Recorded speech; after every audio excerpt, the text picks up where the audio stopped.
us to speak about the COVID crisis is Dr. Owais Durrani, who's an emergency medicine resident at the University of Texas Health Center in San Antonio. Thanks for joining us. Cases have been rising across the country. In the U.S., Texas has been particularly hard hit. Even now, we're into a second or third wave. We're hearing from more and more healthcare workers who are dealing with patients who, either thought COVID wasn't real or wasn't a big deal, now finding out otherwise. What are you seeing? Yeah, exactly. We are in a really, really dire situation.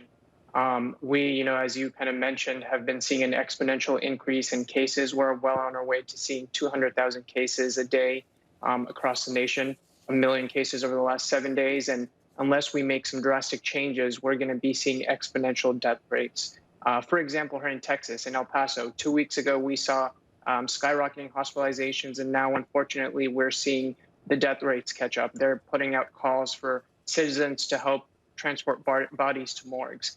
I actually worked a emergency medicine shift this evening, and around 7 or 8 p.m. got an alert on my phone. Everyone did. There were beeps going off, and we looked at it, and it was from the San Antonio Public Health Department. It's saying that we reached the highest peak of cases in a single day since July. That was our previous record high.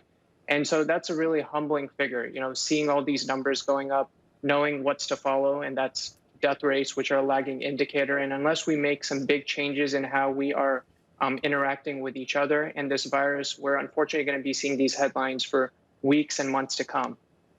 Numbers are one thing, but what's it like when you actually deal with these patients, who are struggling, and some of them who might have been in denial about this very disease?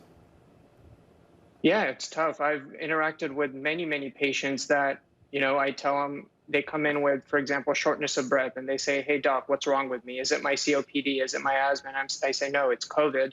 And those other conditions now put you in a higher risk, and we need to get you admitted to the hospital." And a lot of times they'll give me a blank stare thinking it could have never happened to them.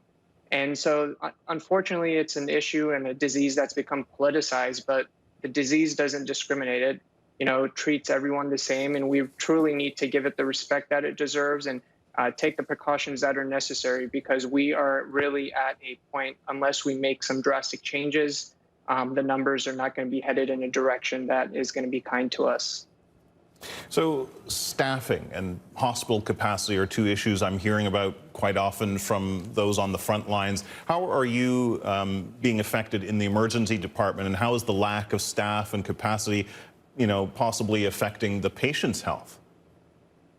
Absolutely. So a few things. One thing that happens when hospitals get filled is patients don't get rooms up in the ICUs and the medicine floors as quickly as they should. And so we have ED boarding. And so our nurses and our physicians and staff are really stretched thin, because we are trying to take care of these critically ill patients that have been admitted to the hospital for hours and days on end. But then at the same time, we're getting new patients that are critically ill. And so it's a really tough situation. The other thing that we are facing now is that back in the summer and spring, we had surges in various pockets of the country.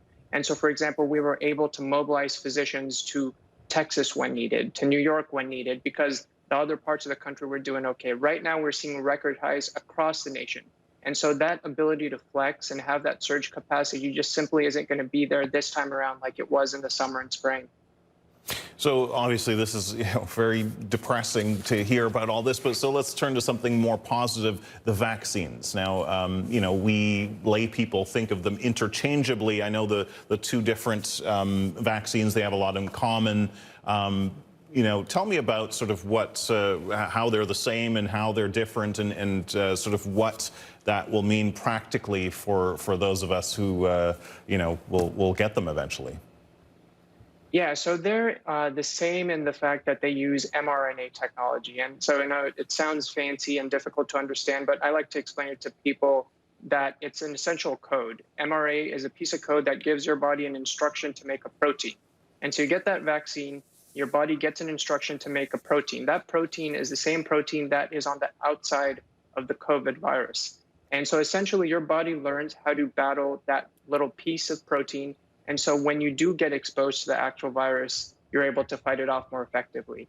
There are differences between the Pfizer and Moderna virus vaccine in terms of the temperature that they need to be stored at. So that's going to kind of determine what areas of the country they can go to and what the transportation methods and capabilities are. But all in all, it's a great day for humanity, for scientists, for the volunteers that took the risks of being the initial test subjects for these vaccines. And I think now that we actually feel and see that light at the end of the tunnel, it's more important than ever to focus on these basic public health measures, because each infection that we save, each life that we save is that much more, we're that much closer. And each life that we lose is that much more painful because, we're almost there. And so I really urge everyone to focus on hand hygiene, to focus on wearing a mask, to avoid traveling during the holidays, and really hunker down and focus on the fundamentals so we can get through the rest of 2020 and into 2021.